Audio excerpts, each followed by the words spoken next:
아침입니다. 아침의 한알 뉴스 종합 비타민 아침의 매일경제 김은미입니다. 꼭 필요한 뉴스만 콕콕 집어서 전해드리겠습니다. 시작해볼까요?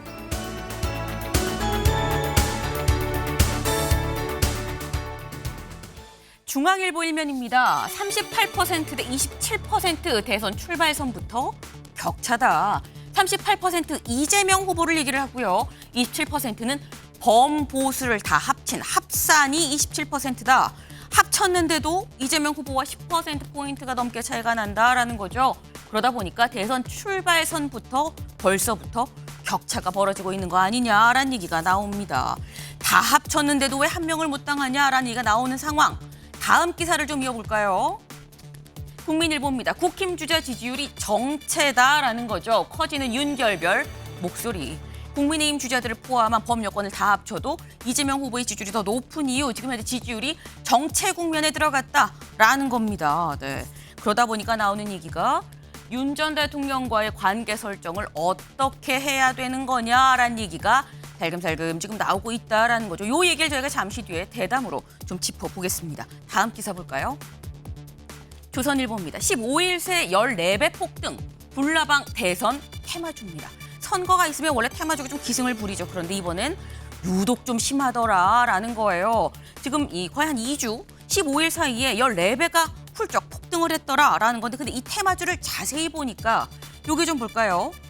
이달 들어 18일까지 주가 상승률 3위 이 10개 종목 중 9개가 다 테마주인데 이 9개 중에서 이재명 전 대표 관련이 7개 그리고 한덕수 총리 관련이 2개더라라는 겁니다. 국민의힘 의문의 1패다라는 얘기가 나올 수 있겠다라는 생각 좀 듭니다. 다음 기사 볼까요? 동아일보입니다. 헌재 퇴임 문형배 재판관 경력과 사상 비난 지양해야 라는 얘기가 지금 나왔습니다. 어제 문형배 이미선 재판관 6년 임기를 마치고 퇴임했죠. 근데 퇴임하면서 한 얘기가 바로 재판관의 경력이랑 사상에 대해서 이 가타부타 비난하는 거 이거 하지 맙시다, 하지 말아주세요라는 얘기를 했다라는 겁니다. 여기 부제 볼까요? 재판관 성향을 비난하는 거 이런 정치권의 일침을 놓은 거 아니겠느냐라는 얘기가 나옵니다. 일침을 놓고 떠났다라는 거죠. 다음 기사 볼까요?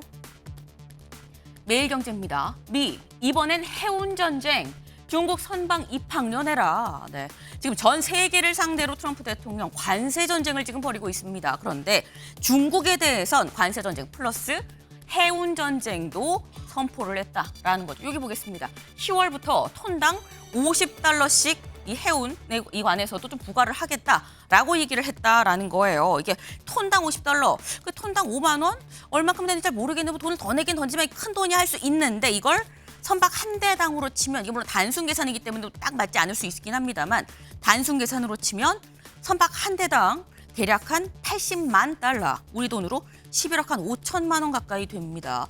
한 대당 11억 5천만 원씩을 더 내야만 되는 상황이 됐다라는 거죠. 심지어 여길 좀 보겠습니다. 중국 기업이 운영하거나 소유한 선박에 톤당 50달러의 입항 수수료를 징수하고 이걸 매년 인상해서 2028년에는 톤당 140달러가 되게 하겠다는 게 USTR 미 무역대표부의 계획이다라는 거예요. 지금은 50달러인데 여기에 3배까지 받는 게 최종 목표다라는 거죠. 네, 어마어마하죠. 지금 곳곳에서 트럼프발 전쟁이 시작이 되고 있습니다. 이 포탄 파편에 맞지 않게 주의하는 게 우리의 몫이 아닌가라는 생각이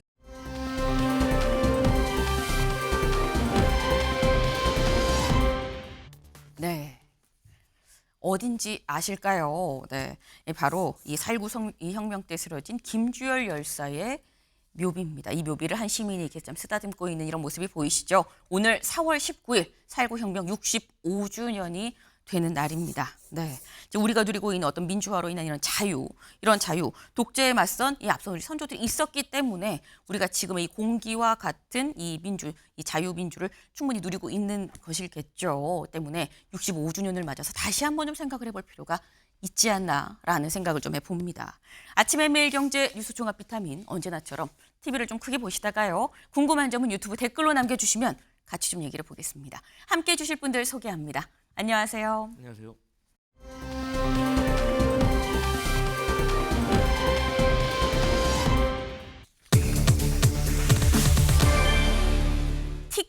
TK의 아들입니다. 네, TK의 아들 대체 누군지 볼까요?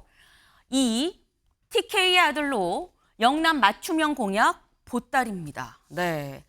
이재명 대표를 지금 얘기를 하는 거죠. 이재명 대표 어제 대구를 갔었는데 대구에 가서 뭐라고 얘기했는지 직접 들어보시죠. 계산성당이 이번에 아주 유명했던 폭삭 소가수다 촬영지여서 우리 관광객이 많이 온다고 그러네. 제가 이거 폭삭 소가수다를 이제 그때 제가 잠깐 대표로 그만두고 잠깐 쉬는 시간이었는데 하도 유명하다 그래서 제가 그걸 한번 봤어요. 눈물이 너무 많이 나가지고. 제가 안동에 태를 먹고 또 대구 경북에 물과 음식을 먹고 자란 사람입니다. 이 지역에 대한 애정도 각별하고 부산, 울산, 경남과 대구, 경북을 취약지라고 생각하지 않습니다. 아마 이번 대선이 끝나시면 그 결과를 보고 아시게 되겠지만 더 이상 이 민주당이 영남에서 약세의 정당이 아니다라고 하는 것을 확인하실 수 있을 겁니다. 네, 들으셨나요? 대구에 간 이재명 전 대표 뭐라고 얘기했느냐. 나는 안동에 태를 묻고 경북의 음식과 물을 먹으면서 자랐다. 고로 나는 TK의 아들이다. 라는 취지의 얘기를 지금 한 겁니다. 근데 그러면 강성필 대변인님. 네. 이재명 대표가 TK의 아들이면 네. 호남에는 뭡니까? 호남에는 네. 대표 주자죠. 압도적인 지지를 받고 있는 대표 주자. 근데 이제 보통 저희 민주당에 대선 네. 공식이 있습니다. 그러니까 호남 같은 경우는 네. 아무래도 민주당의 텃밭 아니겠습니까? 그쵸. 그런데 반면 저희가 지금까지는 영남에서 조금 약세인 모습을 보였습니다.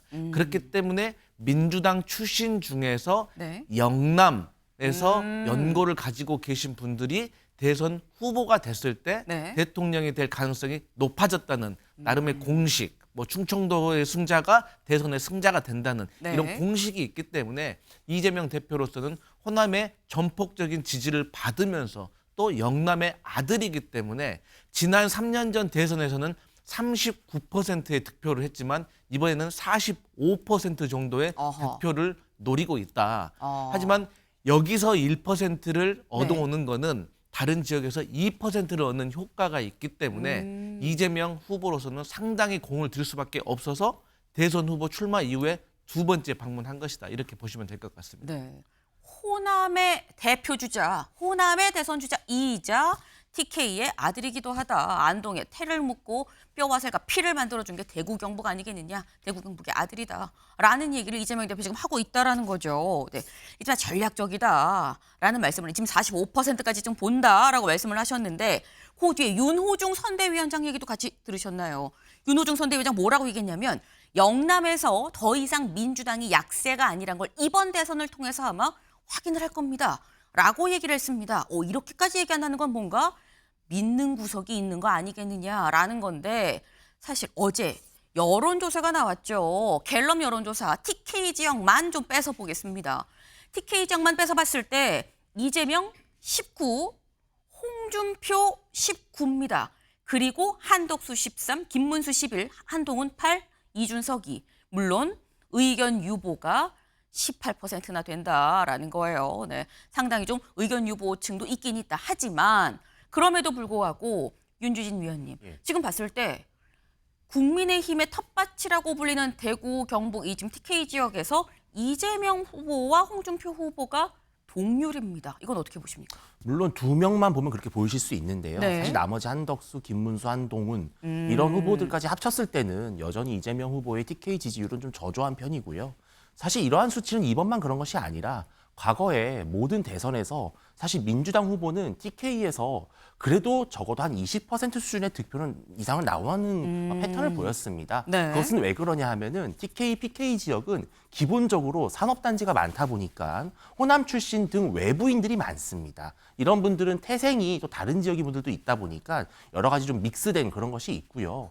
저는 오히려 역대 대선 중에 네. 아마도 민주당 후보에 대해서 가장 반감과 거부감이 큰 대선이 전 이번 대선이라고 보거든요. 왜냐하면 지난 문재인 대통령이 당선됐을 때 당시만 하더라도 그 당시에 문재인 전 대통령이 TK, PK에서 그 정도로 비호감도가 높지는 않았었습니다. 네. 그런데 지난 3년 윤석열 정부 내내 정말 발목 잡기 하고 국정을 마비시키고 결국 이 탄핵이라고 하는 파국까지 이르게 된 그 1차적 책임이 사실은 TK, PK 보수 유권자 사이에서는 이재명 대표에게 있다라는 책임론이 커요. 저는 그래서 이재명 대표가 본인이 TK 아들이라고 하지만 이 네. 아들은 두 가지가 있습니다.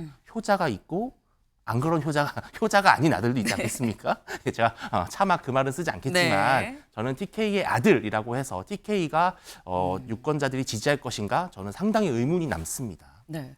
지금 말씀은 아까 강성필 대변인께서 말씀하신 거랑 살짝 좀 많이 달라요. 왜냐하면 지금까지 역대 대선을 봤을 때 원래 TK에서 민주당이 뭐 진보 쪽 후보가 20% 이상의 지지를 받았다. 그런데 봤을 때 지금 이재명 후보에 뭔가 더할 후보군이 보이지 않는 상태에서 혼자 19%라고 하면 이건 사실상 오히려 강 대변인님 낮다고 봐야 되는 거 아니냐. 비호감도가 상당하다. 아들이라고 다 같은 아들이 아니다 말씀하셨거든요. 맞습니다. 아들이라고 다 같은 아들은 아니지만 네. 일단 문재인 전 대통령과 이재명 후보에는 정치적인 환경 자체가 다릅니다. 예를 들어서 문재인 전 대통령 같은 경우는 친노 친문이라는 민주당의 오래된 주류 세력의 보호를 받았던 분이고 네. 반면 이재명 후보 같은 경우는 비주류 중에 비주류였습니다. 그런 상태에서 검찰의 부당한 기소라고 저희는 느끼고 있는데 이런 사법 리스크까지 몇 년 동안 더 씌워졌기 때문에 아무래도 문재인 전 대통령과 이재명 후보로서는 어떤 정치적인 성장 과정이 다르다라고 볼 수가 있고요. 우리가 대선의 전체적인 환경 지형을 보면 네. 사실 영남은 아무래도 보수 정당 지지세가 강하지 않습니까? 그렇죠. 하지만 호남은 진보 정당에 대한 지지세가 강합니다. 하지만 인구 차이가 있기 때문에 네. 영남에서 뒤처진 이 격차를 민주당은 그동안 수도권에서 만회를 해왔습니다. 그리고 강원도와 제주도가 이렇게 또 막상막하의 어떤 세를 보인다고 하면 그렇기 때문에 충청도에서 승자가 네. 갈라진다라는 거거든요.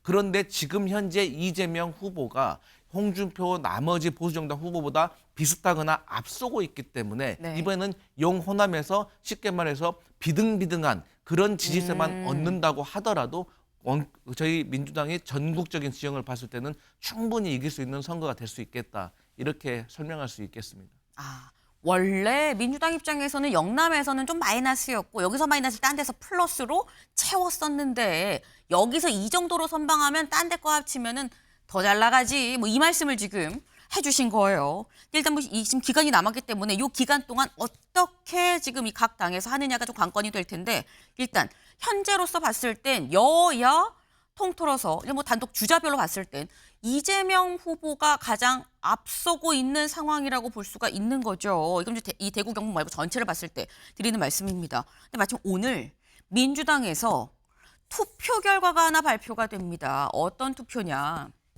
오늘 충청권에서 권리당원 투표를 하고 최종 이 현장에서 발표가 됩니다. 오늘은 충청권이고요. 내일은 영남권 권리당원, 그리고 26일은 호남권, 그리고 27일에 수도권 강원 제주 여기 이제 권리당원 경선 결과가 나오고 이후에 이제 이 일반 국민 여론조사를 같이 해서 여기에서 50대 50으로 해서 최종 대선 후보를 결정을 하게 됩니다. 일단 이 긴 여정에 첫 번째 투표 결과 발표가 바로 오늘 오후라는 거죠. 오늘 오후 충청권 권리당원 투표 결과가 발표가 된다. 근데 사실 당원 투표기 때문에 강 대변인님 어느 정도 뭐 이재명 대표가 높게 나오겠지라는 예측은 사실 가능한데 그래서 궁금한 건 2등은 누구겠느냐라는 거죠. 근데 제가 이제 당 부대변인이기 때문에 네. 제가 2등이 누굽니다라고 해버리면 네. 또 특정 후보를 또 지지하는 그런 오해를 낳기 때문에 네. 저는 이런 질문이 오면 저는 세 분 다 두 자릿수의 지지세를 받을 것이다. 세 분 다 트리플링 두 자리를 네. 저는 받았으면 좋겠다라고 저는 표현하고 있습니다. 받을 것이다로 시작을 해서 받았으면 좋겠다로 일단 끝나긴 했어요. 네.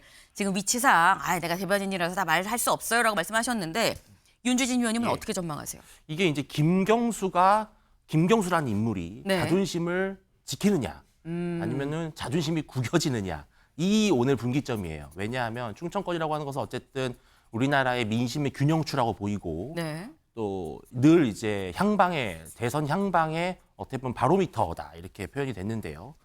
충청권의 사실 김동연 지사 같은 경우는 충북 사람입니다. 충북 음성 출신이고 따라서 연고가 있기 때문에 또 기반이 있을 수 있으나 또 친문 친노의 적장자라고 할 수 있는 김경수 전 지사가 과연 그 친문의 명예회복에 어느 정도 2위 싸움에서 이김으로써 지켜내느냐, 수성을 하느냐인데요. 만약에 오늘 김경수 전 지사가 김동연 지사한테 패하는 네. 2위 자리를 내주는 결과가 나온다면 사실은 이것은 내부적으로 민주당 내부적으로 진짜 친문 세력이 많이 약화됐구나라고 하는 것을 보여주는 사례일 텐데 아마도 이재명 후보 입장에서는 네. 은근슬쩍 속으로 김동연 지사의 2위를 응원하지 않을까 하는 예상도 해봅니다. 네. 근데 윤주진 의원님 예상은 그러니까 일단 포인트는 이거다라는 거예요. 오늘 충청권 결과가 발표가 됐을 때 2등이 어떻게 보면 충청의 아들인 김동연이냐 아니면 비문의 대표 주자라고 얘기가 되는 이 김경수냐 둘 중에 하나 이 얘기는 김경수의 자존심 싸움과도 좀 연관이 된다라는 말씀인 건데 사실 열어봐야 알 수 있는 거긴 합니다. 이 대체 실제 당원 중에서 비명계가 얼마나 포진해 있느냐가 오늘 오후에 발표될 요 충청권을 좀 열어봐야 알 수 있다라는 건데 비명계 얘기가 다시 나오는 이유 사실 요 얘기도 같이 나오죠. 다음 기사 볼까요? 네.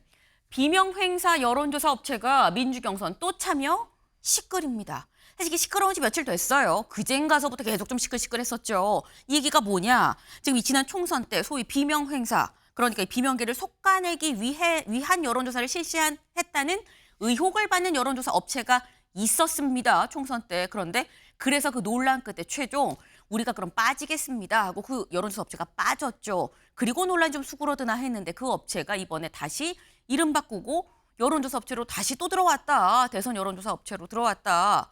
비명계에선 이거 무슨 일이냐, 이거 믿을 수 있겠어? 라는 얘기가 지금 나오고 있다라는 겁니다. 근데 제가 말씀드렸죠. 이 논란이 어제 처음 불거진 게 아니다라는 거예요.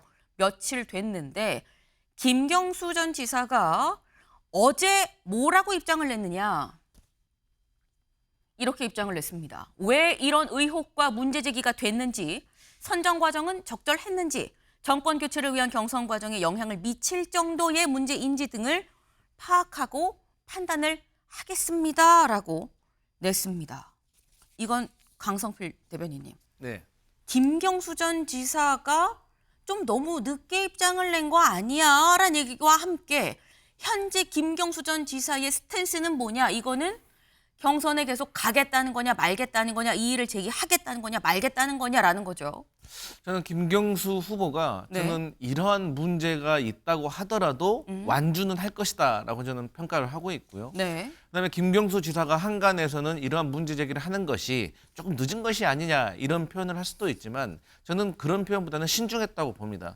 그리고 제가 만약에 김경수 후보의 캠프의 인원이라고 하더라도 네. 저는 이런 문제에 대해서 신중하게 문제 제기를 해야 된다라고 주장했을 것 같아요. 왜냐하면 전체적인 이미지가 중요한 거거든요. 네. 그러니까 이 한 표 한 표 어떤 여론조사 업체의 어떤 이런 논란성 때문에 1등과 2등이 바뀔 수가 있고 2위와 3등이 바뀔 수가 있는 이런 박빙의 상황이라고 했을 때는 사실 이거 엄청나게 예민한 문제입니다. 네. 그러니까 우리가 이전에 따지고 보면 얼마 전에 국민 경선을 할 것인가 국민 참여 경선을 할 것인가를 두고도 사실 논란이 있었는데 네. 사실 비슷한 선상의 문제인 겁니다. 근데 제가 이 문제에 대해서 좀 설명을 드리면 이 국민 경선과 관련해 가지고는 네. 과거에 우리가 이것을 시행을 해왔을 때는 당원이 11만 명이었는데 지금은 120만 명인데 이 짧은 기간에 온라인과 오프라인에서 접수를 받아야 되는데 그렇게 되면 어쩔 수 없이 우리 직원들만으로는 안 되니까 아르바이트생을 고용을 해야 되는데 이 과정 속에서 업무 미숙으로 실수가 발생하면 공정성 시비가 붙고 이게 당내 분란으로 이어지기 때문에 국민 경선을 안 한 건 측면도 있습니다. 네. 마찬가지로 이 여론조사도 그런 선상에서 실무적으로 사실 조그마한 문제가 있었는데 지난 총선 과정에서 비명 행사라는 오해를 받아가지고 이게 문제가 커지려고 하기 때문에 그 회사가 자진 사퇴한 거 아니겠습니까? 그렇기 때문에 저는 결론적으로는 이게 대세를 가를 만한 지금 상황이 아니기 때문에 저는 김경수 후보 측에서도 신중하게 문제를 바라보고 있고 이제 와서는 그래도 입장은 낸 것이다. 저는 그래서 큰 문제가 아니다 그렇게 봅니다. 네. 김경수 후보 쪽에선, 김경수 전 지사 쪽에선 사실 이 사안이 그렇게 이의를 제기하고 강하게 반발을 어떻게 보면 약간 이 지금의 흐름을 약간 중단시킬 만큼의 강력 항의를 할 정도의 큰 사안이 아니라고 봤기 때문에 내가 참모였어도 신중하게 판단하십시오라고 제안을 했을 거다라는 말씀이셨는데 윤주진 위원님, 예. 김경수 전 지사의 신중한 뭐 때문이라고 보십니까? 어차피 뭐 계란으로 바위치기를 넘어서 네. 거의 뭐 메추리알로 바위치기 정도 수준의 경선이기 때문에 네. 이런 문제를 갖고 판을 엎을 정도의 명분이 본인도 없다고 생각을 하는 것이죠. 그러니까 지금 내부적으로 분란만 일으켜 봐야 결국은 이재명 대표의 엄청난 팬덤의 공격을 받고 거기서 정치적 타격을 받느니 그냥 어느 정도의 문제 제기만 하고 다음으로 넘어가는 것이 본인에게도 이롭다 이렇게 판단을 한 것인데요. 사실 이 업체는 과거에 그 유명했던 박용진 전 의원의 하위 10% 평가라고 하는 비명 행사의 대표적인 그 사례의 여론조사 업체였습니다. 2013년도에 성남시에 만족도 조사, 시정평가 만족도 조사까지 용역을 수행했던 업체인데 네. 이렇게 좀 오해의 소지가 있는 업체가 또 아주 중요한 경선에 참여한다는 것은 다른 주자로서는 매우 못마땅한 일이죠. 그러나 지금 현재 친명 일극 체제의 민주당에서 과연 이런 문제를 갖고 경선 보이콧이라고 하는 결단을 내릴 수 있을지는 사실 그런 분위기까지는 안 된다 이렇게 보입니다. 네, 지금 아까 뭐 바위를 계란으로 치는 거가 아니라 메추리알로 치는 거의 그런 수준 아니겠느냐. 그러니 해봤자 실효성이 없으니까 그런 것 같다라는 말씀하셨는데 요것도 짧게 같이 여쭤볼게요, 윤주진 위원님. 예. 요건 제가 일부러 강성필 대변인 말고 윤주진 위원님께 좀 객관적으로 여쭤보는데 일각에선 김경수 전 지사가 대선 경선 이후의 상황을 좀 고려한 거 아니겠느냐. 당권도 고심을 해볼 필요가 있어서 그런 거 아닐까라는 얘기가 있어요. 그런 점도 분명히 있을 겁니다. 네. 왜냐하면 김경수 후보도 다음 어떤 제기를 해야 되는 상황이잖아요. 아마 제가 봤을 때는 당권도 중요하지만 다시 경남지사에 나오는 것도 좋은 선택지가 될 수 있을 겁니다. 네. 왜냐하면 본인의 PK 지지 기반을 다지는 것이요. 왜냐하면 당권은 만약에 이재명 대표가 대통령이 된다고 가정한다면 당권을 김경수 지사에게 줄 가능성은 거의 0%죠. 그렇다면 독자 생존을 해야 된다면 경남지사인데 독자 생존을 위해서는 결국은 민주당 내부에서 친문뿐만 아니라 친명 유권자의 지지 기반도 필요합니다. 그래서 너무 각을 세우고 대립을 하면 또 낙인이 찍혀요. 제2의 박용진이 될 수가 있습니다. 그래서 쉬엄쉬엄 가자, 좋게 가자 이런 것 같습니다. 네. 지금 말씀 중에 살짝 이재명 대표가 되면 주겠습니까? 0%죠라고 하죠. 개인 의견임을 또 말씀을 드립니다. 요건 짧게 강성필 대변인님 말씀 들어볼까요? 저는 뭐 박용진 의원을 두고 제2의 박용진이 될 수 있다. 네. 그러니까 이재명 대표의 지지자들에게 찍혀서 제2의 박용진이 됐다는 거에 대해서 조금 동의하기가 어렵고요. 제가 이런 비명 행사 이런 얘기 많이 들었습니다. 그래서 제가 한번 세어봤습니다. 네. 비명 행사 아니고요. 왜냐하면 문재인 정부에서 장관 하셨던 분들 8명이나 국회의원 되셨습니다. 제가 일일이 다 세어보니까 20명, 30명 가까이 되는 문재인 정부 인사, 친노, 친문 인사들이 국회의원이 됐다는 점을 말씀드리기 때문에 저는 혹여 친명 네. 행제는 몰라도 비명 행사는 사실이 아니다. 이런 말씀 드립니다. 알겠습니다. 네. 일단 저희가 얘기한 이 모든 사안들이 어떻게 될지는 가늠할 수 있는 첫 번째 기준이 오늘 발표될 충청권 권리당원 투표의 결과인 거겠죠. 이 결과가 어떻게 나올지 좀 주목이 됩니다. 다음 키워드로 넘어가 볼까요?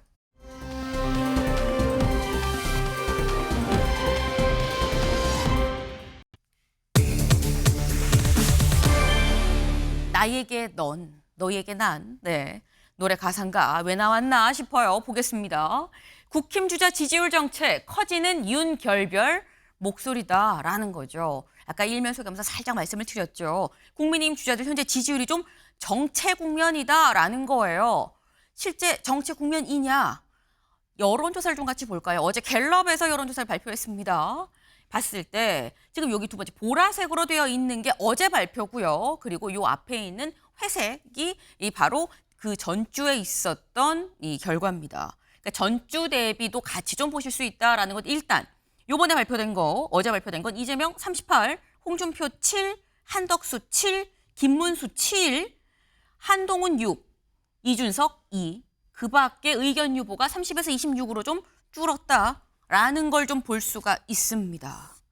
근데 이걸 봤을 때 홍준표, 한덕수, 김문수 셋이 다 7이라는 거죠.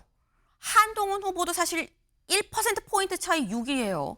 다 올망졸망하다라는 겁니다. 근데 전주 대비로 같이 봤을 때 이게 윤주진 위원님, 이건 홍준표의 약진으로 봐야 되는 겁니까? 김문수의 후퇴로 봐야 됩니까?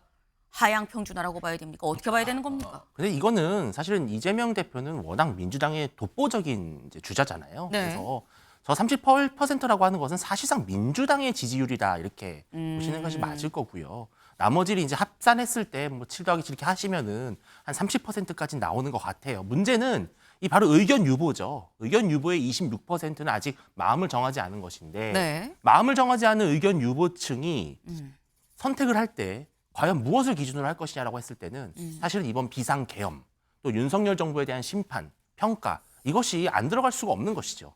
그런 측면에서 봤을 때 이 표가 과연 지금 나와 있는 국민의힘 후보들이 흡수할 수 있을 것이냐. 바로 이 부분에서 이제 고민이 깊어지는 것이고요. 오세훈 서울시장의 불출마 선언으로 인해서 상당히 그 중요한 비중을 가지고 있던 자리가 하나 비면서 네. 그 지지율들이 좀 고르게 이제 분포가 됐는데 저는 그중에 수혜를 입은 건 바로 홍준표 후보 같습니다.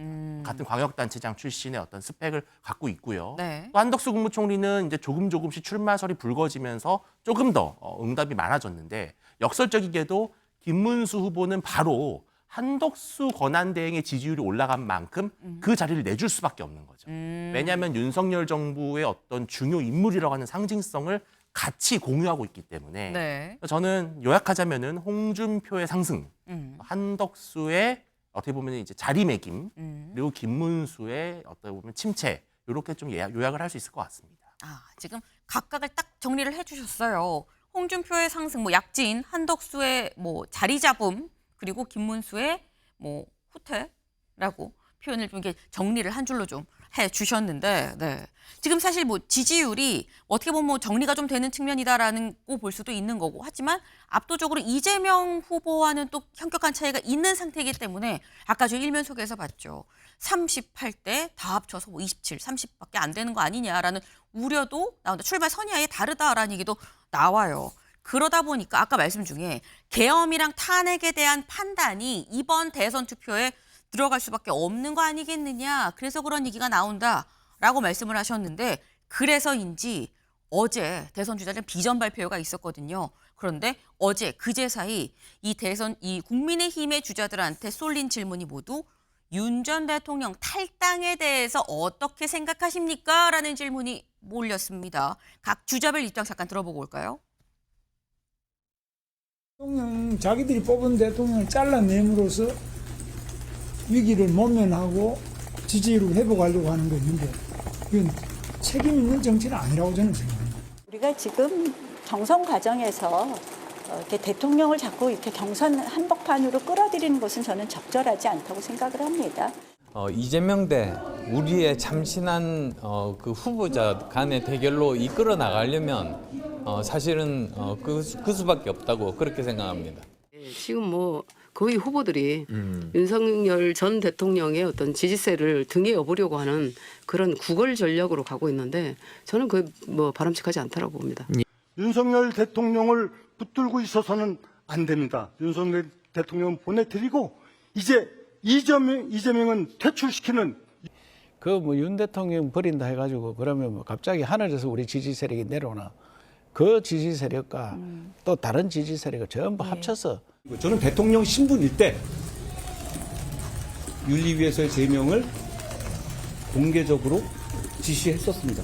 물론 3년 동안 정치를 잘못해서 탄핵은 되었지만 시체가 돼버리는데 거기 다시 소금 뿌리고 나는 그런 생각으로는 정치하지 않습니다. 네, 후보가 8명이다 보니까 상당히 좀 한참 좀 뜨거운 감이 없잖아 있습니다만 여기 좀 아까 보겠습니다. 일단 탈당 관련해서 홍준표 탈당하라는 소리 난감하다. 이건 사람의 도리가 아니지 않느냐. 나경원 후보는 이거 자꾸 끌어들이지 말자라는 얘기예요. 언급하지 맙시다. 탈당 뭐 찬성 반대를 떠나서. 그리고 김문수 후보는 탈당 요구에 반대한다고 명확하게 얘기를 하고 있고요. 이철우 후보도 아니 윤석열 전 대통령 버리면 뭐 갑자기 우리 지지 세력이 옵니까? 반대 입장입니다. 다음 후보들 볼까요? 네, 한동훈 후보는 과거로 놔두리자 우리 미래로 가야 되지 않느냐. 양향자 후보. 보수의 길로 가려면 그거와의 절연이 필수다. 유정복 후보. 잊자라고 얘기를 했고요. 안철수 후보. 네, 이제 탈당하는 결단을 본인이 좀 내려야 된다라고 얘기를 했습니다. 지금 나오는 얘기가 그래서 윤주진 위원님. 예. 국민의힘의 뭐 탄핵의 강, 윤석열의 강 이런 얘기가 나와요. 예. 이 강 건널 수 있다고 보십니까? 혹은 건너야 된다고 보십니까? 건널 필요가 없다고 보십니까? 건너야 되고요. 네. 그리고 저는 건널 수도 있다고 생각을 합니다. 왜 건너야 되냐면은 윤석열 대통령의 비상계엄을 옹호하거나 네. 뭐 불가피했다, 계몽령이었다 이런 말씀들을 하시는 분들은 본인의 생각을 제가 존중합니다. 그러나 그 이야기는 결코 중도층에서는 먹힐 수가 없다라는 것이 우리가 모든 데이터에서 나타나는 하나의 팩트입니다. 그렇다면 선거를 이기기 위해서는 중도층의 마음을 잡아야 됩니다. 중도층의 마음을 잡기 위해서는 본인이 하고 싶은 생각, 본인이 하고 싶은 말은 잠시 접어두고 정말 전략적으로 접근하는 것이 좋죠. 또 왜 건널 수 있다고 생각을 하느냐. 뭐 일부 후보들은 윤석열 대통령과 뗄래야 뗄 수 없는 그런 직접적 연결성이 있기도 하지만 또 어떤 후보들은 사실은 윤 대통령의 멍에로부터 자유로운 분들도 있습니다. 네. 또 윤석열 대통령과 직접적으로 어떤 수혜를 입었거나 그러지 않은 분들도 계세요. 그런 분들 같은 경우는 과감하게 그 강을 건널 수 있다라고 생각을 하는 것이고요. 저는 이렇습니다. 그러니까 윤석열 대통령에 대한 새로운 평가, 재평가는 네. 보수 정당이 이번 조기 대선에서 기적적으로 승리해야만 기대할 수 있는 거 아니겠습니까? 아하. 그러면은 윤석열 대통령에게 가장 좋은 길은 어떻게 보면 이번 조기 대선에서 윤석열 대통령을 잊어버리는 겁니다. 그리고 저는 윤 대통령이야말로 정말 탈당의 용단을 내릴 필요가 있다고 생각을 하는 것이 그것이 당의 부담을 덜어줄 수 있는 정말 지혜로운 접근이다. 이렇게 좀 말씀도 드리고 싶습니다. 네. 탄핵의 강, 윤석열의 강을 건너야 하고 건널 수도 있다. 그리고 실제로 지금 현재 이번 대선에서 윤석열 전 대통령이 잊히는 게 그게 윤 전 대통령한테도 도움이 되는 거다. 장기적으로 재평가를 받을 수 있는 기회는 그래야 오는 거다라고 말씀을 하셨어요. 근데 윤주진 위원님께 말씀을 하신 옆에서 강성필 대변인께서 많이 뭐 적고 계세요. 말씀해 보시죠. 일단 그 탄핵의 강은 네. 건널 수 있는 게 아니라 이미 건넜어야 했습니다. 아하. 근데 이제 너무 늦어가지고 네. 강이 불어서 이제 바다가 된 거예요. 그리고 윤석열 대통령, 전 대통령 너무 이기적이에요. 본인이 먼저 스스로 사퇴를 하셨어야죠. 그런데 사퇴하셨습니까? 사퇴하시기는커녕 다 이기고 돌아왔다. 3년이나 5년이나 그리고 이제는 사저에 누구 찾아오는 사람 없다고 대노하셨다는 거 아니겠습니까? 그러니까 이제는 윤석열 전 대통령이 국민의힘을 버리려고 하는 듯한 태도. 그러니까 윤 어게인 창당을 한 해 만에 이런 소리까지 나오고 있는 거예요. 그렇기 때문에 저는 곧 있으면 윤석열 전 대통령 선거 도중에 나와서 어퍼컷 날리고 다니실까 걱정인데 저는 국민의힘의 입장도 이해는 갑니다. 네. 왜? 탄핵 과정에서 윤석열 전 대통령을 지지하는 강성 지지층이 제가 봐도 생각보다 좀 많더라고요. 그러니까 이게 쥐토끼를 잡고 산토끼를 잡으러 나가야 되는데 쥐토끼들이 너무 강성이기 때문에 이거 버릴 수가 없는 거예요. 그렇기 때문에 이러지도 저러지도 못하는데 지금 국민의힘 대선 전략 딱 하나잖아요. 이재명은 안 된다. 그러면 반 이재명 연대를 펼쳐야 되는데 빅텐트를 쳐야 되는데 그러려면 나중에 국민의힘 후보가 한덕수 출마할지 할지 모르겠지만 나중에 이준석, 유승민 더 가가지고 이낙연까지 안으려면 탄핵에 대해서 제대로 된 규정이 있고 국민에게 사과라는 과정이 있어야지 이준석, 유승민, 이낙연 이분들도 그 텐트 안으로 들어갈 수가 있는데 비상계엄이 잘못된 것도 아닌 것 같고 탄핵도 이것은 뭐 찬성도 아니고 반대하고 이러니 이게 제대로 된 스탠스를 잡을 수가 없는 거죠. 그래서 국민의힘은 정말 이러지도 저러지도 못한 상태다 이렇게 보여집니다. 네. 이 발언기를 안 드렸으면 큰일 날 뻔했어요. 네. 일단 국민의힘이 탄핵의 강을 건너기에는 너무 늦은 거 아니냐. 강이 불어서 지금 바다가 되는데 이제 바다를 어떻게 건너려고 그러냐. 뭐 이런 말씀을 지금 하셨습니다. 네. 그러니까 일단 윤석열 전 대통령과의 관계 설정이 지금 국민의힘 주자들 사이에서는 이 굉장히 중요한 문제다. 네. 저희 키워드가 나에게 넌이죠. 주자들한테 윤석열 전 대통령은 어떤 관계냐. 라는 겁니다. 지금 가장 화두가 되고 있는 이 시점. 근데 아까 혹시 들으셨나요? 탈당 관련해서 각 국힘 주자들 얘기를 하는데 홍준표 후보가 이렇게 얘기를 하죠. 이거 탈당하라는 소리 참 난감하다. 이건 정치 이전의 사람의 도리가 아니지 않느냐라고 얘기를 하면서 시체가 됐는데 거기에 소금 뿌리고 난 그런 생각으로는 정치 안 합니다라고 얘기를 했습니다. 이 얘기 사실 홍준표 후보도 분명히 나는 탈당하자는 거 이거 반대예요 라고 얘기를 한 거고 김문수 후보도 탈당에 반대한다라고 명확하게 얘기를 했죠. 어떻게 보면 같은 스탠스인 건데 근데 이 얘기 뒤에 김문수 후보가 이렇게 입장을 내놨습니다. 윤석열 전 대통령 시체에 비유한 거 이거 너무 부적절하고 무례한 표현 아닙니까? 라고 이의를 제기했다라는 거죠. 네. 이거 윤주진 의원님. 예. 어떻게 봐야 되는 거죠? 물론 뭐 사람을 네. 시체에 비유한다는 것 자체는 조금 거부감 있게 표현이 될 수 있습니다. 좀 다른 표현을 쓰셨다면 더 좋았다는 생각이 들긴 해요. 네. 그런데 저는 본질은 숨어 있다고 생각을 해요. 그러니까 뭐 제가 다시 표현을 쓰지 않겠습니다만 이제 그분을 이 국민의힘 정치권 적어도 보수의 정치권에서는 현재는 없는 분이라고 생각을 해야 됩니다. 그러니까 이제 돌아가신 분은 이 세상에 없는 거잖아요. 그런 것처럼 다시 부활을 하시더라도 네. 저는 지금만큼은 정말 이제는 당분간 없는 사람이다. 없는 분이다라고 생각을 하고 가야지 계속해서 그분이 어쨌다 저랬다 이랬어야 했다 저랬어야 했다 이 논쟁에 우리가 늪에 빠져 있으면 조기 대선은커녕 뭐 이재명 대표한테 나라를 헌납하는 겁니다. 그러니까 그렇게 해서는 안 되고 정말 홍준표 후보가 말한 것처럼 네. 이 세상에 더 이상 존재하지 않는 사람처럼 일단은 생각하고 가자. 그래야 나중에 이분에 대해서 정말 있는 그대로 평가할 수 있는 것이거든요. 저는 그래서 탄핵 선고라고 하는 것은 사실은 정치적으로는 일단 그만둬야 된다는 사형 선고나 다름이 없습니다. 그 선고를 우리 보수 시민들이 좀 겸허하게 인정하고 더 전략적으로 접근했으면 좋겠다는 저는 그런 바람이 있습니다. 네, 지금 홍준표 후보의 표현이 좀 과한 측면이 있긴 하지만 그럼에도 그 표현 자체에 좀 숨어있는 의미가 있는 거 아니겠냐. 지금은 이제 윤 전 대통령 없는 사람 치고 지금은 대선을 좀 치러야 될 필요가 있다라는 말씀을 지금 하셨어요. 그런데 김문수 후보가 홍준표 후보한테 대해서 말 너무 심한 거 아니요? 라고 얘기를 한 게 눈길이 가는 이유는 강성필 대변인님. 네. 사실 두 사람이 지지층이 겹칩니다. 이런 상황에서 김문수 후보가 이런 얘기를 했다라는 거 이거는 의도가 있는 거 아니냐라는 얘기도 있긴 있거든요. 그러니까 김문수 후보가 네. 윤석열 전 대통령이 파면되기 전에는 보수에서 압도적인 1위였던 것 같아요. 제가 네. 봤을 때. 근데 막상 출마를 해보고 나니까 이분이 지지율이 생각만큼 안 나오는 거예요. 그러니까 지지층이 겹치기도 하지만 더 근본적인 이유는 김문수 후보의 지지세가 특히 현역세가 한독수 권한대행에게 가버린 거예요. 그래서 지금 국민의힘 안에서 위장취업이라는 말이 나오는 거 아니겠습니까? 김문수 캠프에서 한독수를 외치다. 이런 말이 나오다 보니까 이거 빅4에도 못 들어가게 된 위기 상황이라고 저는 느낀 것 같습니다. 그래서 여유가 없는 거예요. 네. 자, 얼마 전에 홍준표 후보가 김문수 후보에게 탈레반이라고 표현했습니다. 네. 그때 뭐라고 했습니까?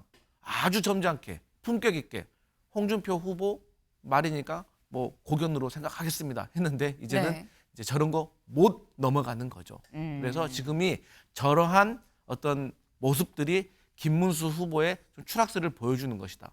사실 홍준표 후보 유일하게 정치권에서 막말 면허증을 가지고 있는 분입니다. 면허증이요? 홍준표 후보가 뭐라고 하는 거예요? 생각보다 사람들이 관대하게 받아들입니다. 저분은 좀 원래 그런 분이야 하는 식으로. 그래서 그래도 저런 말을 조금 삼가해야 됩니다. 네. 홍준표 후보가 또 별다른 특이 면허증이 또 있는 걸 오늘 알았네요. 네. 그러니까 일단 홍준표 후보가 원래 말하는 스타일이 좀 세고 직설적인 면이 있다 보니까 이런 식으로 말을 하고 그러다 보니까 다들 좀 그러려니 하는 면이 있는데 김문수 후보가 앞서서 문수영은 탈레반이야 이런 얘기에도 허허허 하다가 이거에 발끈했다는 얘기는 이건 지금 뭔가 조급하다는 얘기 아니겠느냐라는 말씀을 하셨어요. 그런데 홍준표 후보도 뭔가 김문수 후보에 대해서 살살살살 이런 게 좀 있는 것 같다라는 거죠. 홍준표 후보 얘기 잠깐 들어보고 올까요? 나는 꼰대 맞잖아요. 응? 나는 꼰대라고 물으면 꼰대 맞다 그래요. 내가 꼰대 맞다. 나이 70인데 꼰대 아니라 그러면 말이 안 되죠. 근데 이번 경선에는 내보다 더 꼰대가 나왔기 때문에 나는 조금 부담을 들었죠. 더 꼰대가 누구 말씀이실지. 문수영. 네. 나 꼰대 맞아. 근데 내가 좀 요즘에 부담을 덜었거든. 왜? 나보다 더 꼰대가 있어. 문수영이야. 탈레반 문수영이 나보다 더 꼰대거든. 이렇게 지금 얘기를 한 겁니다. 그런데 김문수 후보도 만만치 않다라는 거죠. 어제 영상으로 어떻게 보면 도전장을 또 내밀었어요. 영상 보고 올까요?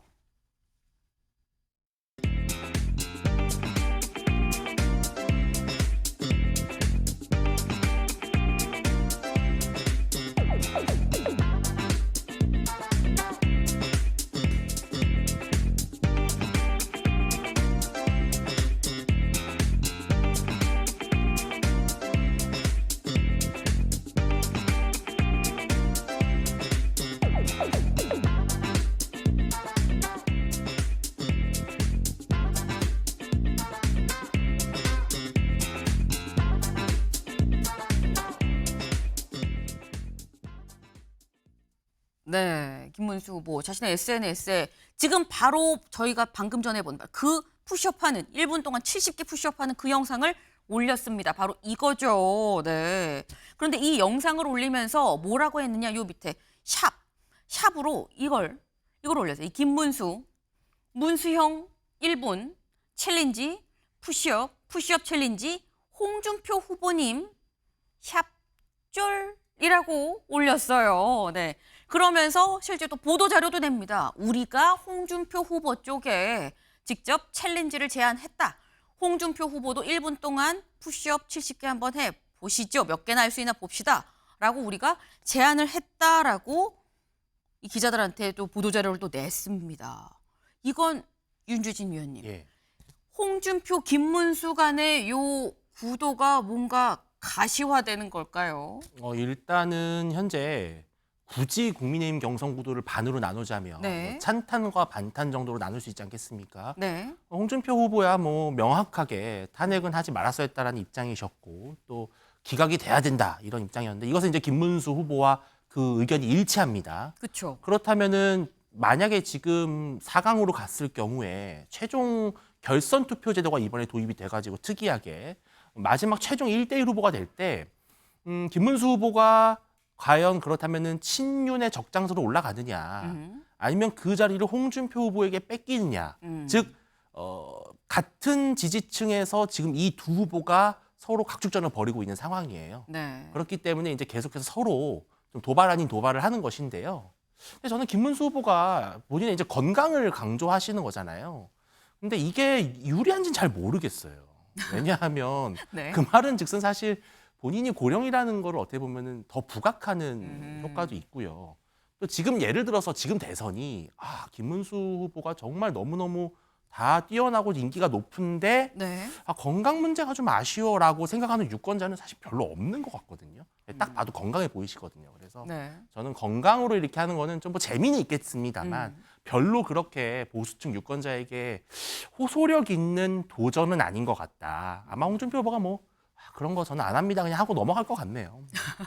홍준표 후보가 이 도전 챌린지를 안 받을 것 같다. 그리고 지금 이 상황에서 이런 어떤 뭐 푸시업, 건강, 체력 이거를 부각하는 게 글쎄 김문수 후보한테도 좀 마이너스일 텐데 굳이 고령임을 부각시킬 필요가 있겠냐라고 말씀을 하셨어요. 네. 지금 홍준표 후보가 안 받을 것 같은데 말씀하셨는데 강성필 대변인님 네. 어떻게 전망? 홍준표 후보 받을까요? 안 받을까요? 못 받죠. 못 받는다. 네. 저 김문수 후보 51년생이거든요. 네. 70대 중반이신데 네. 70대 중반의 저 정도 체력, 특히나 턱걸이 하는 거 보고 저 놀랬습니다. 저도 지금 턱걸이 연습하고 있는데 쉽지가 않습니다. 네. 근데 체력 하나는 인정해 주셔야 됩니다. 네. 그런데 저는 이런 생각이 들어요. 국민의힘의 대선 후보 경선을 보면서 좀 아쉬워요. 뭐가 아쉽냐? 좀 진지함이 없는 것 같다. 지금 조기 대선 왜 열렸습니까? 국민의 혈세 4천억 넘게 왜 투입되는 겁니까? 보수 정당에서 2번 연속 탄핵된 대통령을 배출했기 때문인 거예요. 그런데 무슨 뭐 미디어데이 하면서 약간 예능성이 가미되고 이런 모습 저는 국민들이 어떻게 볼까?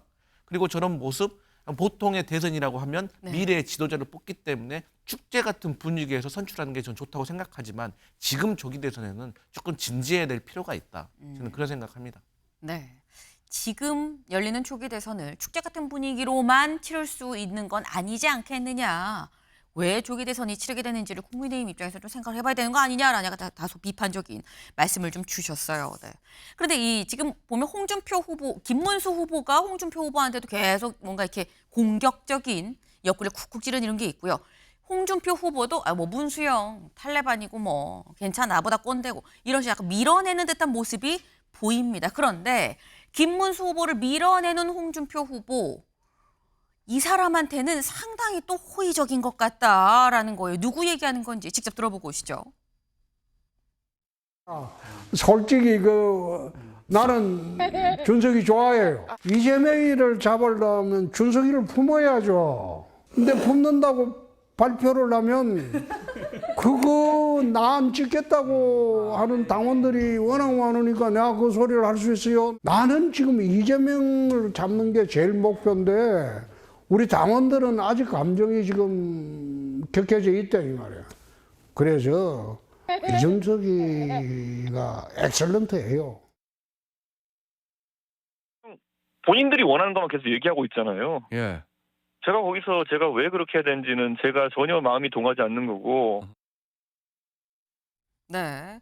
지금 홍준표 시장이 나 이준석이 좋아해요라고 갑자기 사랑 고백을 지금 했습니다. 그러면서 준석이가 엑설런트해요라고 얘기를 했어요. 윤주진 의원님. 예. 저는 홍준표 시장이 예전에 뭐 원내대표, 당대표하고 할 때도 엑설런트하다는 표현을 누가 되게 하는 걸 본 적이 없는데 예. 이준석 후보한테는 지금 개혁신당인데 엑설런트하다고 얘기하면서 뭐 함께 갈 수 있지 않을까라는 게 좀 약간 내비쳐 보입니다. 근데 이런 얘기를 홍준표 후보는 결국 이준석 후보 손을 잡을 수 있다는 판단을 하니까 하는 거 아니겠습니까? 잡을 수 있다는 판단을 넘어서요. 네. 잡아야만 한다라는 판단이겠죠, 사실은. 이번 조기 대선에 만약에 국민의힘이 이기기 위해서라면은 네. 국민의힘의 승리의 방정식은 딱 하나밖에 없습니다. 빅텐트밖에 없어요. 지금 비상계엄을 선포해서 대통령이 파면당해서 이루어지는 선거입니다. 정권 심판 선거예요, 기본적으로. 이 정권 심판의 프레임을 깨려면 정치 개편, 정치 개혁의 프레임으로 가져가야 됩니다. 근데 이 정치 개혁, 국민들이 지금 원하는 게 뭡니까? 통합의 정치예요. 근데 지금 과거에 이준석 전 대표를 내치고 결국은 신당 창당을 하고 이런 일련의 과정들을 보면서 당시에는 보수 유권자들이 이준석 후보에게 상당히 배신감을 느꼈을지 모르겠지만 네. 지금 상황이 다른 거예요. 이준석 의원의 손이라도 잡아서라도 이재명의 시대를 막아야 된다라고 하는 그 위기의식이 훨씬 더 큽니다. 저는 그거를 홍 후보가 간파하고 있다고 생각을 하고요. 홍준표 후보가 대선 후보가 되든 누가 되든 결국은 이준석, 유승민, 나아가 이낙연까지 이재명의 시대를 두려워하고 걱정하는 모든 국민들의 마음을 하나로 모으려면 결국은 첫 번째 그 열쇠가 바로 이준석 후보입니다. 준수톤의 열쇠로 그 문을 열어야 되거든요. 저는 그래서 홍준표 후보가 상당히 전략적으로 잘 말씀하셨고 저는 이준석 후보도 적어도 2명에게는 마음이 좀 열려 있었다고 평가를 했어요. 누구요? 그게 바로 오세훈, 홍준표였거든요. 오 시장 같은 경우는 과거에 정치적으로 좀 협력을 했던 분이고 네. 또 홍 시장과는 대구에서 이렇게 몇 번의 만남도 있을 정도로 나름대로 사적 친분이 좀 있죠. 네. 저는 그래서 둘이 좀 통하는 바가 있을 것이다라는 생각을 좀 해봅니다. 네. 지금 말씀이 준수톤, 그러니까 이준석 후보가 어떻게 보면은 반 이재명 연대 어떤 큰 빅텐트의 열쇠다. 이준석을 잡아야만 한다는 게 홍준표 후보의 생각 아니겠느냐라고 말씀을 하셨는데, 근데 아까 이준석 후보 뭐라고 얘기했는지 같이 볼까요? 이준석, 네, 이렇게 얘기했어요. 본인들이 원하는 것만 자꾸 얘기하고 있어요. 제가 거기에서 왜 그렇게 해야 되는지는 제 마음이 전혀 동하지를 않습니다. 그럼 자꾸 날 품어야 된다고 얘기를 하는데 내가 뭐 알이에요? 왜 자꾸 날 품는다고 그래요? 뭐 이런 얘기를 하기도 했어요. 근데 여기서 요 얘기가 살짝 또 어폐가 있는 게, 그러니까 표면적으로 보면 강성필 대변인님, 네. 이준석 후보가 전면 선 딱 긋고 부인하는 거다라고 볼 수도 있고, 어떻게 보면 왜 자기들 얘기만 해요? 내 마음이 전혀 동하지가 않는데 이 얘기는 내 마음 동하게 좀 해봐라고 해석을 할 수도 있어요. 맞습니다. 제가 저 인터뷰를 네. 쭉 처음부터 끝까지 들었거든요. 네. 상당히 분노하더라고요. 초등학교 학생들 등교하는데 자기 집 앞에 와서 뭐 성매매했다 막 그런 얘기 하는 것에 대해서 상당히 서운한 감정이 남아있더라고요. 네. 그런데 결국 이준석 후보도 정치인, 홍준표도 정치인 네. 그렇기 때문에 이들의 단일화, 그러니까 반 이재명 텐트, 빈 텐트 이런 것들은요 다 지지율이 결정해 줄 겁니다. 나중에 국민의힘 후보가 결정되고 나서 네. 민주당이 뭐 예를 들어서 42%, 국민의힘 후보가 40% 이렇게 박빙이 나오는 상황에서 이준석 후보가 뭐 5%의 지지율을 받고 있다. 그러면 이준석 후보가 단일화를 할 수도 있죠. 하지만 뭐 40대 30 나오고 있으면 하겠습니까? 오히려 그럴 바에는 본인 끝까지 완주를 해서 보수 어떤 나중에 그 보수의 어떤 큰 정치인으로 남고 싶은 것이 본인에게도 실익이 있을 거라고 생각하기 때문에 지금은 막 안 한다고 크게 소리칠 겁니다. 네. 그래야 이준석에게 표가 갈 수가 있으니까. 그러니까 국민의힘에게 실망한 보수의 지지자들이 그나마 젊은 이준석에게 희망을 걸고 되든 안 되든 우리가 너 키워줄게라고 표가 갔는데 지금부터 단일화한다고 해버리면 그런 선택권이 없기 때문인 거죠. 그렇기 때문에 결국에 이들의 보수 후보 단일화는 지지율이 나중에 보여줄 것이다. 그렇게 봅니다. 네. 결국은 이 모든 게 시간이 흐르면 흐를수록 민심이 어디로 향하는지 지지율에 따라서 모든 게 좀 재편이 될 여지도 분명히 있는 거 아니겠느냐라는 말씀을 하셨어요. 지금 홍준표 후보가 나 준석이 좋아요라고 거의 대놓고 엑설런트 지금 사랑 고백 아닌 고백을 지금 하고 있는 상황. 근데 홍준표 후보가 이준석 후보한테만 뭐 러브콜을 보내는 것이냐? 여기에도 뒤로 슬쩍 러브콜 보내는 거 아니야? 라는 얘기가 나옵니다. 누군지 직접 보고 오실까요? 시간 지났다고 감정하는 거 아니죠? 감정은 없고요. 제가 90초가 넘으면 근데 매정하게 잘라버립니다, 마이크. 우리 국민의힘이 개혁을 나갔다고 당당하게 받아칠 수 있는 유일한 후보가 접니다. 한동훈 씨는 나보다 더 했어. 1초 36입니다. 나는 한 후보를 갖다가 이야기해 본 거는 처음이에요. 생각보다 좀 괜찮은 사람이다. 네, 바로 한동훈 후보에 대해선 살짝 뭐 핑크빛까지는 아니라고 볼 수 있지만 살짝 요만큼 핑크가 좀 섞이긴 섞였어요. 지금 보면 뭐 같이 가시죠라고 이제 먼저 얘기를 하니까 웃으면서 손잡고 같이 가기도 하고요. 더해 괜찮아. 얘기 더해. 뭐 1분 넘어도 좀 해도 돼. 뭐 이런 식으로 툭툭 치기도 하고요. 뭔가 이런 부분들 그리고 아까 직접 들으셨죠. 생각보다 좀 괜찮은 사람이에요. 근데 이게 윤주진 위원님. 아까 분명히 홍준표 후보가 문수영은 탈레반이고 문수영은 꼰대인데 한동훈 후보는 지금 생각보다 괜찮은 사람이 지금 됐어요. 요 흐름은 또 어떻게 봐야 되는 겁니까? 일단 국민의힘의 지지층은 양분이 돼 있어요. 그러니까 네. 비상계엄이 잘못됐고 탄핵은 어쩔 수 없다라고 하는 여론도 있고 윤 대통령이 좀 억울하게 파면당했다는 여론도 있습니다. 근데 결국 국민의 후보가 만약에 되려고 한다면 이 양 지지층을 모두 하나의 자신의 지지 기반으로 만들어야만 가능하겠죠. 그래서 이제 홍준표 후보라고 해서 반드시 뭐 탄핵을 매우 정면으로 찬성했고 비상계엄을 해제한 것을 본인의 어떤 브랜드로 삼고 있는 한동훈 후보와 굳이 척을 질 필요가 없는 것이죠. 그 지지층도 결국은 나중에 내가 흡수해야 된다. 이런 평가를 좀 하는 것 같고요. 또 전략적으로 봤을 때 사실 국민의힘의 이제 한동훈 후보도 그렇고 홍준표 후보도 그렇고 가장 괜찮은 결선 구도가 아마 홍준표 후보 입장에서는 한동훈 후보와 결선을 치르는 게 제일 유리할 것이다. 이렇게 좀 볼 것 같아요. 네. 왜냐하면 한동훈 후보가 아닌 다른 지지층을 전부 다 자기가 흡수하고 거기에 한동훈 후보의 강점과 약점을 잘 분석해서 가져간다면 네. 내가 후보가 되지 않을까 이런 판단을 하는 것 같거든요. 이게 참 정치가 재밌는 게 9번 잘해주다가 한 번 못해주면 되게 섭섭한데 네. 9번 잘 못해주다가 한 번 잘해주면 되게 감동이 크거든요. 지금 홍준표 후보가 그런 전략을 구사하고 있다. 아하. 정말 한동훈 후보 그렇게 괴롭히다가 네. 딱 괜찮은 사람이라고 하니까 지지층의 한동훈 후보를 지지하는 사람들의 마음이 네. 쫙 누그러지는 거죠. 어허. 예, 참 정치 구단입니다. 네. 지금 한동훈 후보를 지지하는 사람들이 참 생각보다 괜찮은 사람이야라는 홍준표 후보의 말 한마디에 또 상 누그러지는 상황 아니겠느냐라고 하는데 글쎄요, 저희 유튜브 댓글에 또 아니야라고 말하는 사람도 있을 수도 있을 것 같고요. 네. 일단 현재로서 홍준표 후보 입장에선 결선으로 같이 오를 상대가 한동훈 후보라는 게 좀 본인한테도 이점이니까 그런 거 아니겠느냐라는 말씀을 하셨어요. 네. 좀 지켜봐야 될 것 같습니다. 지금 뭔가 후보들 8명 사이에서 주거니 받거니 지금 상당히 분위기가 좀 달라지고 있다라는 거 좀 포착이 되는 모습입니다.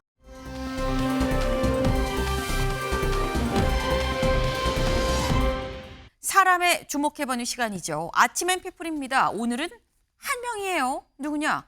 장동혁 의원입니다. 장동혁 의원이 왜 나왔느냐. 어제 장동혁 의원이 이 입장을 밝혔습니다. 김문수 캠프에 들어가게 됐다라는 얘기였었어요. 네. 김문수 캠프의 총괄 선대본부장을 맡기로 했습니다. 목 놓아 부르짖던 그 절박함으로 다시 시작하겠습니다. 국민의 눈높이 김문수를 국민의 대통령으로 만들겠습니다라는 거죠. 김문수 후보 캠프의 총괄 선대본부장을 맡게 됐습니다라는 기자들한테 어떻게 보면 보도자료 이 공지 문자였었는데 더불어서 박수영 의원이 지금 현재 김문수 후보 캠프에 가 있죠. 직접 장동혁 의원을 소개하는 자리가 있었습니다. 잠깐 보고 올까요? 우선 장동혁 국회의원께서 우리 캠프의 총괄 선대본부장을 맡기로 하셨습니다. 장동혁 의원 소개합니다.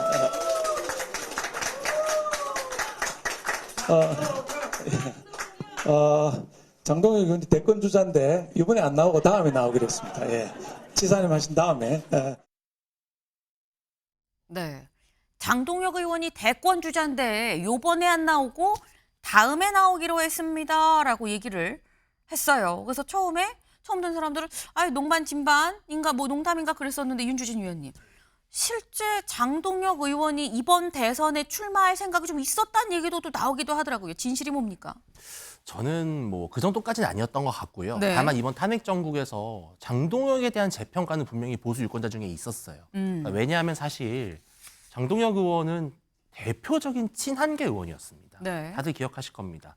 전당대회 당시에 또 팀 한동훈이라고 하는 것을 결성해서 한동훈 후보와 함께 움직일 정도로 대단히 그 측근 중에 측근이었고요. 그런데 한동훈 이제 전 대표의 최종 마지막 당대표 체제가 무너지는 과정에서 사실은 그 균열을 일으켰던 또 첫 번째 공로가 있다고 평가되는 반한 인사들 중에서는요. 그게 바로 이제 장동혁 의원이었고 지난 탄핵 정국에서 정말 누구보다도 열심히 또 판사 출신으로서 법리를 내세우면서 헌법재판소를 압박하는 그런 역할을 했죠. 근데 저는 참 이게 한국 정치의 다이나믹인데 네. 어떻게 보면 한동훈 후보의 가장 측근이었던 또 전략통이었던 장동혁 의원이 이번에는 가장 대척점에 서 있는 어떻게 보면 이념적으로 가장 멀리 있고 정치적으로 구도상으로 봤을 때도 가장 정반대에 놓여 있는 김문수 후보의 선대본부장을 맡게 된다.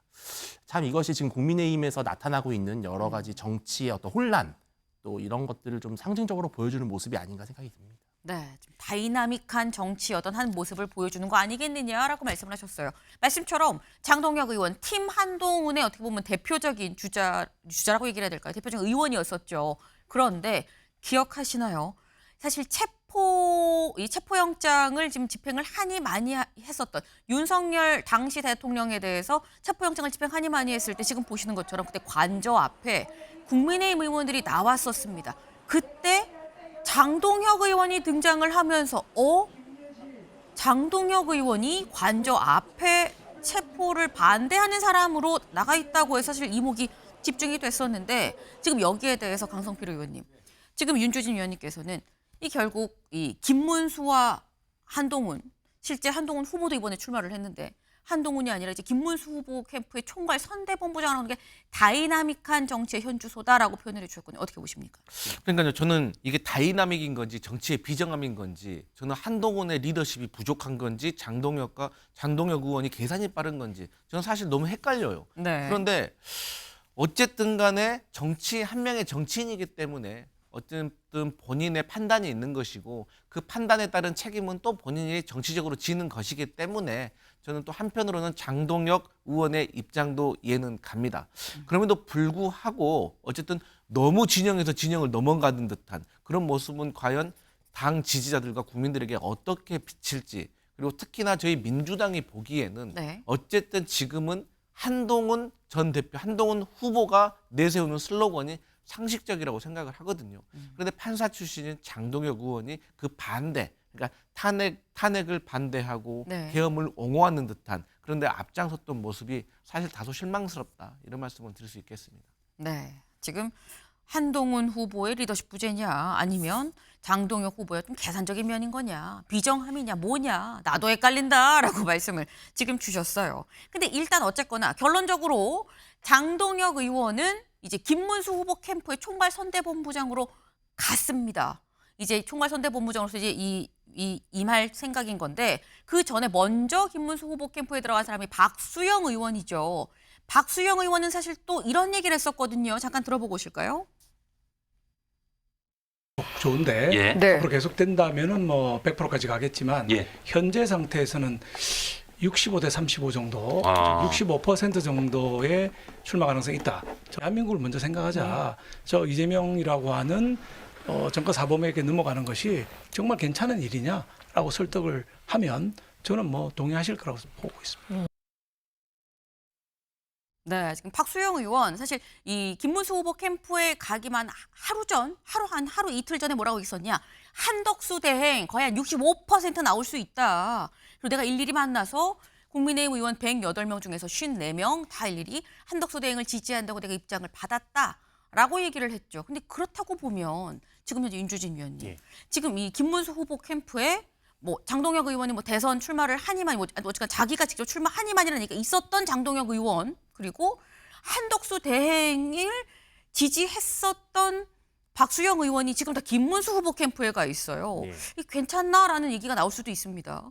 장동혁 의원 같은 경우는 본인이 어쨌든 이번에 대선에서 후보가 될 가능성은 매우 낮다고 판단했다면 오히려 이제 김문수 후보를 중심으로 당내 강성 지지층 혹은 정통 지지층의 기반을 좀 다지는 그런 계기로 저 삼고 뭐 차기 당권이라든지 그런 구도에서 훨씬 더 유리한 이득을 볼 수 있다라고 보는 것 같고요.